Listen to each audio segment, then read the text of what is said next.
এবার বক্তব্য রাখবেন বিশিষ্ট শিশু সাহিত্যিক, বর্তমান বিশ্বে অত্যন্ত পরিচিত একটি নাম এবং বিশ্বকোষের মুখ্য ব্যবস্থাপক যিনি, সেই শিশু সাহিত্যিক জনাব আব্দুল করিম। শুনব তার স্বাগত ভাষণ, আপনারা শুনবেন তার কথা। এবার তিনি আসছেন মাইক্রোফোনে। কালকের পৃথিবীটা আমাদেরই হবে, বাংলা ভাষা বিশ্বময় ছড়িয়ে রবে। সম্মানিত উপস্থিতি, কবি, সাহিত্যিক, শিল্পী, সমাজকর্মী, সমাজসেবী, সমাজের সর্বস্তরের মানুষ, আপনাদের সকলকে বাঙালি বিশ্বকোষের পক্ষ থেকে আন্তরিক শুভেচ্ছা। ধ্রুপদী ভাষার আজকে আমরা বিজয় সম্মেলন আপনাদের নিয়ে একত্রিত হয়ে অনুষ্ঠিত হচ্ছে। আপনারা জানেন যে 1947 সালে সেই স্বাধীনতার পর থেকে প্রথম 2004 সালে এই সময় থেকে ধ্রুপদী ভাষার প্রচলন শুরু হয়েছিল। 14 সাল পর্যন্ত 5টি ভাষাকে, 6টি ভাষাকে ধ্রুপদী সম্মানে সম্মানিত করা হয়েছিল। বাংলা ভাষা সেদিন হয়েছিল না। স্বাধীনতা পার করেছি কয়েকটি যুগ। 1905 সালের সেই বঙ্গভঙ্গ আন্দোলন, রক্তাক্ত আন্দোলন, বাঙালির রক্তে ভেসে গিয়েছিল দুটি বাংলা। সেই আন্দোলন কৌশল করে ব্রিটিশের মাথা ভারতীয় অবাঙালিদের চক্রান্তে বাঙালি জনমানস সেদিন রক্তাক্ত হয়েছিল। মায়ের কোল খালি হয়েছিল সেদিন। প্রায় 1 লক্ষ মানুষ শহীদ হয়েছিলেন ভুল বোঝাবুঝি করে আপন ভাইদের সাথে। 1947 সালের পর থেকে যখন ধ্রুপদী ভাষার সূচনা হলো, বাংলা ভাষা কেন ধ্রুপদী ভাষা হলো না সেদিন প্রথম? বর্তমান ভারতে ভাষাভাষীর নিরিখে হিন্দি বাদ দিলে দ্বিতীয় সংখ্যাগরিষ্ঠ ভাষা বাংলা। কিন্তু বড় বেদনার বিষয়, আমরা বাঙালি কি আছি? বাঙালির মানোন্নয়ন কি? বাঙালি কাকে বলে? বাংলা ভাষা কি? কবে তার সূচনা হলো? এ বিষয়ে বলার মতো যোগ্য ব্যক্তিবর্গ রয়েছেন। আমার বন্ধুবর ত্রিপুরা থেকে এসেছেন, ত্রিপুরা বাংলা একাডেমির চেয়ারম্যান ডক্টর দেব সহ বহু বুদ্ধিজীবী রয়েছেন আমাদের মধ্যে। তারা ব্যাপৃত ঘটাবে এই বক্তব্য বিষয়গুলো। আমি আপনাদের কাছে, প্রত্যেকের কাছে আবেদন রাখবো, আমরা যে বিশ্বকোষ সৃষ্টি করতে চলেছি একদল মানুষ। আমি একজন ব্যবসায়ী, কিন্তু ব্যবসার ফাঁকে এই স্বপ্নটা দেখেছি। বাংলা ভাষাভাষীর করুণ কাহিনী আমি কাছ থেকে দেখছি যে বাংলা ভাষাভাষী মানুষ তারা বাংলা ভাষাকে কেন সরলীকরণের মধ্য দিয়ে আপন করে রাখতে পারছেন না। কেন একটি 2 বছরের শিশু হিন্দি গানের তালে তাদের কোমর দোলায়, বাংলা গানে কেন দোলাচ্ছে না? অভাব কোথায়?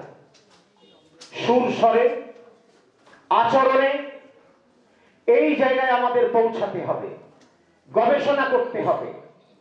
পৃথিবীতে আপন মায়ের থেকে কেউ বড় নেই, আমি তো খুঁজে পাইনি। অতএব আমার যে মায়ের ভাষা বাংলা ভাষা, এই ভাষা যখন পৃথিবীর 206টি দেশে এই ভাষার মানুষ পৌঁছে গেছেন, যখন 206টির মধ্যে 38টি দেশ বাঙালি বিশ্বকোষের মধ্যে যুক্ত হয়েছেন, সেখানকার স্থায়ী বাসিন্দা বাংলা ভাষাভাষী মানুষ, তাহলে কোন ভাষা ইংরেজি তার প্রভাব তৈরি করেছিল 1905-এ বাংলাকে দ্বিখণ্ডিতকরণের মধ্য দিয়ে, যাতে বাঙালি ঐক্যবদ্ধ থেকে এগোতে না পারে। আজকের বাংলাদেশের একটি শিশুর পেটে আগুন জ্বলছে, আজকে ইউক্রেনে একটি শিশুর পেটে আগুন জ্বলছে। পৃথিবীর 27টি দেশ এখন যুদ্ধে মত্ত রয়েছে। সংখ্যাগরিষ্ঠরা সংখ্যালঘুদের উপরে অত্যাচার নামিয়েছে। এর প্রতিবাদ মানবিকতার মধ্য দিয়ে বাঙালি বিশ্বকোষ এই কাজটা করতে চাইছেন।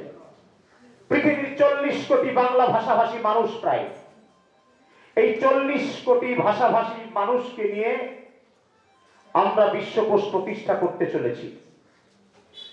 6 মাসে 600-রও বেশি 38টা দেশের স্থায়ী বসবাসকারী বাঙালি আমাদের সঙ্গে যুক্ত হয়ে পড়েছেন। সংখ্যাগত দিক দিয়ে কলকাতার মানুষ যুক্ত হয়েছেন কম, তার কারণ খারাপ নেবেন না, তারা বোধহয় হিন্দি ভাষাভাষীর প্রতি বেশি আকৃষ্ট হয়েছে। আমার ভালো লাগে, আমি শিখছি বাঙালি বিশ্বকোষ করতে গিয়ে কত মানুষের কাছ থেকে কত ভাষার আধার আমাদের সামনে উপস্থিত হচ্ছে। ইউক্রেন থেকে, আফ্রিকা, অস্ট্রেলিয়া,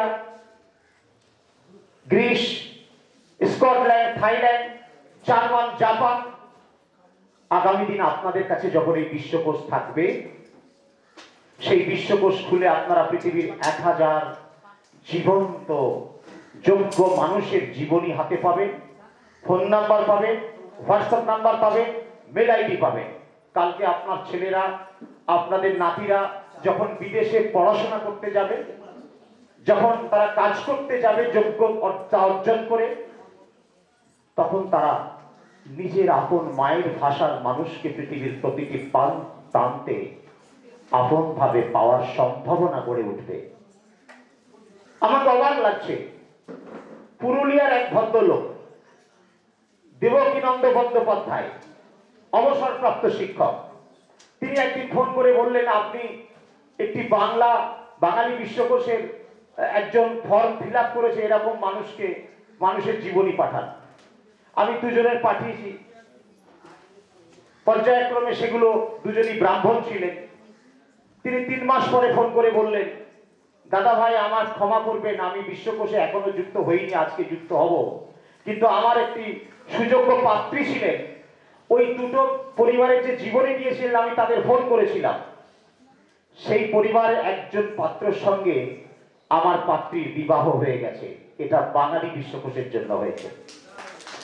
এই যে যোগসূত্র সৃষ্টি হচ্ছে, আমরা বাঙালি মানসিকতাকে একত্রিত করতে চাই মানবিকতা দিয়ে। পৃথিবীর 800 কোটি মানুষের মধ্যে, 5400 ভাষাভাষীর মানুষের মধ্যে আমরা মানবিক প্রেম ছড়িয়ে দিতে চাই বিশ্বকোষ প্রতিষ্ঠার মাধ্যমে। আমরা একটি পথ ধরে হাঁটতে হাঁটতে তো অনেক পথ পাওয়া যায়। সুতরাং বিশ্বকোষ প্রতিষ্ঠার মাধ্যমে 800 কোটির মানুষের মানোন্নয়ন, ভাষাগত উন্নয়ন, চেতনা শক্তি বোধ জাগ্রত করার যে পরিভাষা এই বিশ্বকোষ আগামী দিন দেবে। আপনারা সঙ্গে থাকুন, আপনারা আমাদের সঙ্গে থাকুন, সকলেই বিশ্বকোষে যুক্ত হন। এবং মনে রাখতে হবে, পোশাকটা শুধু বাঙালি নয়, আসুন অন্তরকে বাঙালি বলি, বাঙালি পূর্ণ করি বাঙালি ভাষা, বাঙালি আচরণে।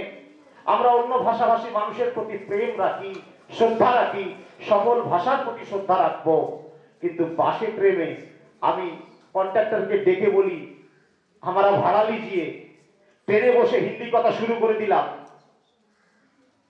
আপনি কি বাঙালি? আজকে কলকাতায় এ কথাগুলো ভাষার মঞ্চে তো আমাকে বলতেই হবে। আমার মায়ের পেটে যে জন্মের ভাইগুলো, তারা অসহায় হচ্ছে, তারা 6000 টাকা মাইনের কাজ করছে। কাদের কাছে? কলকাতা জেলাতে আজ 55% অবাঙালি বসবাস করছেন। বাঙালিরা কলকাতা জেলায় সংখ্যা লঘু। এ কথা আমরা বোধহয় সাধারণত এই রকম অনুষ্ঠানে শুনি না। আমরা বাঙালি বিশ্বকোষ করতে গিয়ে তথ্যগুলো উঠে আসছে। আমাদের ছেলে মেয়ে গ্র্যাজুয়েট হচ্ছে, ইঞ্জিনিয়ার হচ্ছে, তারা এমএ পাশ করে 6,000 টাকা মাইনে অবাঙালিদের কাছে কাজ করতে বাধ্য হচ্ছে, তার নিশ্চয়তা নেই। তাও কেন? আমরা আপন ভাইয়ের সঙ্গে দূরত্ব তৈরি করেছি। আসুন আমরা সব মুছে ফেলি, আমরা বাংলা ভাষাকে আঁকড়ে ধরি। সম্ভব কলকাতা বিশ্ববিদ্যালয়, যাদবপুর বিশ্ববিদ্যালয়, স্টেট ইউনিভার্সিটি, বর্তমানে রাজ্য বিশ্ববিদ্যালয়, যতগুলো বিশ্ববিদ্যালয় হয়েছে আজও বাংলায় পড়াশোনা করে তারা পরিচালনা করছে। সংখ্যায় তারা বেশি, তারা গ্রামের প্রাইমারি স্কুলে পড়েছেন। আমার সঙ্গে যেহেতু আমার কর্মজীবনটা কলেজ ইউনিভার্সিটিতে, সুতরাং আমি এদের সঙ্গে পরিচিত। আমি তাদের জিজ্ঞেস করি, আমি অবাক হয়ে যাই যে যোগ্যতা অর্জন করা যায়। বাংলা ভাষা একমাত্র ভাষা যে ভাষাভাষীর মানুষ বিশ্ব জুড়ে ছড়িয়ে গেছে। সেই ভাইদেরই আমরা একজন ভাই প্রতিনিধি। আসুন বাংলা ভাষাকে আপন করে নিন, এই আবেদন রেখে আমি আজকে অরুণ চক্রবর্তী, কবি অরুণ চক্রবর্তী স্মরণ সভা 2টো থেকে আমরা শুরু করব। এবং পৃথ্বীরাজ দা শারীরিক অসুস্থতার কারণে আসছেন, যদিও আসবেন এখনো, তারও 69তম জন্মদিন। এবং আপনাদের সকলের কাছে আবেদন রাখবো, আমরা 27শে জানুয়ারি ইস্টার্ন জোনাল কালচার সেন্টার সল্টলেকে মিনিস্ট্রি অফ কালচারের সহযোগিতায় এবং ইউনিসেফের অনুপ্রেরণা আমাদের মধ্যে রয়েছে। সেই দায়িত্ব অনুষ্ঠান পরিচালনা করার বাঙালি বিশ্বকোষকে দেওয়া হয়েছে। কেন্দ্রীয় সরকারের সংস্কৃতি মন্ত্রক আমাদের বিশ্বকোষকে দিয়েছে। আমরা 27শে জানুয়ারি, আমি আশা করছি 800 মানুষের সমন্বয় ঘটবে, বাংলা ভাষাভাষী মানুষ সেখানে একত্রিত হবে এবং বিশ্বের দরবারে আমরা বার্তা আগামী দিন পৌঁছাতে পারবো।